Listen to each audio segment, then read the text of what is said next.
By now, some of you have already seen the potentially devastating effect of the physician fee schedule, proposed 2026 physician fee schedule by CMS, also known as Medicare. Over the weekend, I posted a couple of potentially very egregious reductions in urology payments, specifically TURP, about a 25.9% decrease in work RVUs. Now, I'm not going to talk about work RVUs, conversion factors, how the work RVUs may have gone up and down, yet it doesn't really translate into the actual dollars that you are paid because the conversion factor has fluctuated in value. I'm not going to talk about that. A lot of you have asked that I perform other analyses regarding, well, what about this CPT code? What about this set of codes? Well, instead of me doing all the work, I'm going to show you how to get the information directly from CMS so that you can perform your own analysis. So first of all, you're going to go to a specific website. And I'll put that link in the video description, cms.gov/medicare/payment/fee-schedules/physician/federal-regulation-notices. You will end up on this page. Now, nothing is going to be easy. Everything is cryptic. If you look under PFS, Physician Fee Schedule, Federal Regulation Notices, you will see 1832P and 1807F. And if you look carefully here, calendar year 2025. Now, 2025, this is the F as in Frank, or final rule, final fee schedule. And you'll see the display date and also the publication date.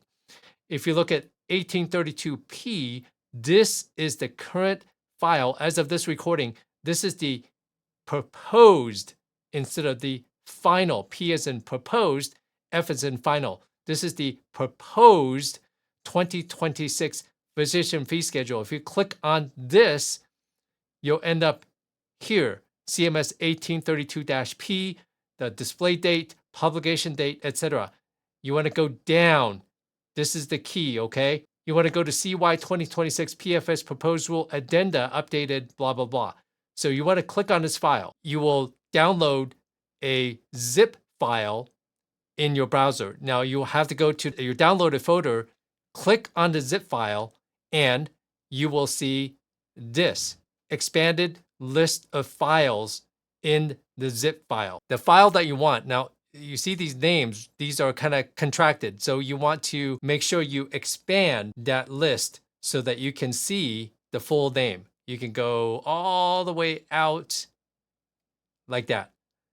What you want is the Excel worksheet.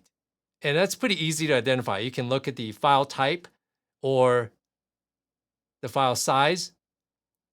If you double click on this particular file, Addendum B, relative value units and related information, calendar year 2026 CMS 1832-P _ 071725, designating the date of its release.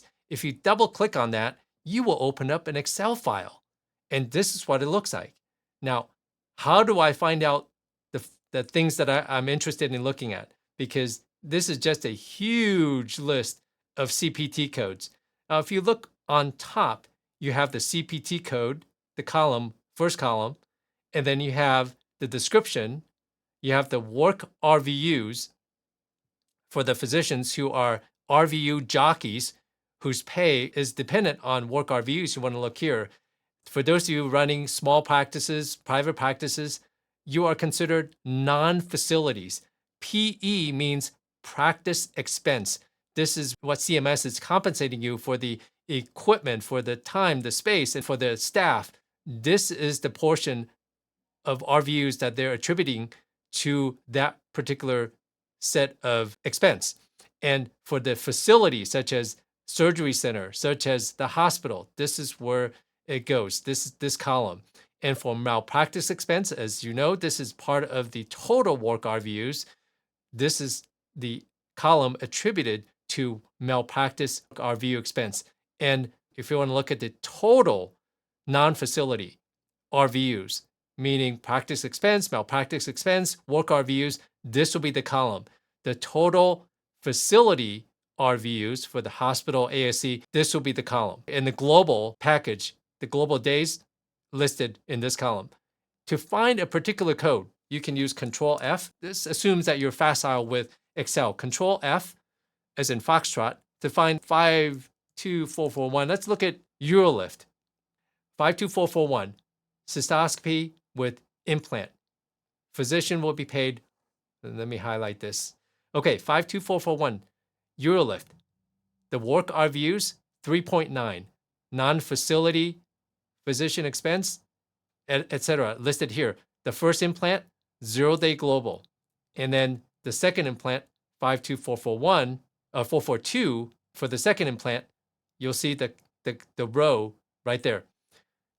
Let's say you're looking for the information from the final rule, 2025. You will click on that, go down to the addenda, final rule, click on that. Once you download the file, you double click on the downloaded file. This is what you'll see. And you want to expand the name, find the Excel file, relative value unit and related information, calendar year 2025. Double click on that, and then it'll open up an Excel sheet. And let's see if I can show you. Now I have 2025 final rule. And then I'm going to do the same thing. I'm going to do Control F, 52441, go down, and now you have 52441, except this is 2025. You can see that right there, 2025. And you can look at the values of 52441 and 52442 right here. Now, then what do? You want to take the information, create your own Excel sheet, and then do the comparison yourself. Proposed 2026, put it right next to proposed or final 2025. Do the subtraction, do the analysis. Is it going to be increase or decrease when it comes to work RVUs or practice expense? What is the total change for your non-facility? What is the total change for your facility? Slice it and dice it however you want. That is how you get the source files so you can perform the analysis yourself. Okay? So you have this information. You have the analysis. You do the analysis. What is the implication? What does that mean? How do you apply these changes to your advantage so that you can continue to survive and thrive as a urology practice? I think one of the best resources we have is the Urology Advanced Coding and Reimbursement Seminar put on by PRS Network, also known as the Painters. These seminars are held twice a year. And the reason they're held in December of this year and also January of next year is because the final rule will come out usually at the beginning of November. So we have a very short amount of time to interpret it, and then the smart practices will try to get this information in December before it becomes active in January. The proactive practices are the ones who will play the rules of the game as it's given to us. The not so smart practices will continue to work in a grind, not knowing what you are being incentivized to do versus what you're being punished to do. So I highly recommend that you consider attending the Urology Advanced Coding and Reimbursement Seminar. I will be there. I have been one of the speakers for the last several years. Before that, I was an attendee for many, many years. And if I weren't presenting, I would be paying to attend myself. And not only that, I had my biller attend last year as well. So bring your whole team, bring yourself. You cannot risk not attending. Okay? Any comments or questions? Please leave them below. Thank you so much for the privilege of your time. Please take care of yourself and each other. Bye-bye.